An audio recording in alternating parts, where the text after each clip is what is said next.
মধ্যপ্রাচ্যে আগুন জ্বলছে। ইরান আর ইসরায়েল একে অপরের রক্তে পিপাসু। আর এই সময় ট্রাম্প বলছেন যুদ্ধ বন্ধ করো, আলোচনা করো। কিন্তু হঠাৎ এই শান্তির ডাক কেন? এই সেই ট্রাম্প যিনি প্রেসিডেন্ট থাকা অবস্থায় ইরান পারমাণবিক চুক্তি ভেঙে দিয়েছিলেন, যার আমেরিকা ফার্স্ট নীতিতে মধ্যপ্রাচ্য ছিল শুধু ব্যবসার মাঠ।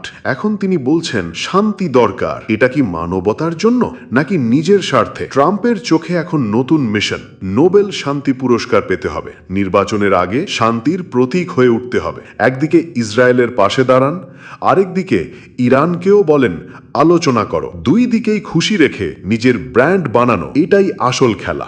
আপনি কি ভাবেন? ট্রাম্প সত্যি যুদ্ধ থামাতে চান, নাকি এই শান্তি আসলে এক রাজনৈতিক ব্যবসা? শান্তির ডাক ভালো, কিন্তু যিনি ডাকছেন তার উদ্দেশ্য বুঝে শুনুন। ট্রাম্প কি নায়ক না একজন স্টেজম্যান?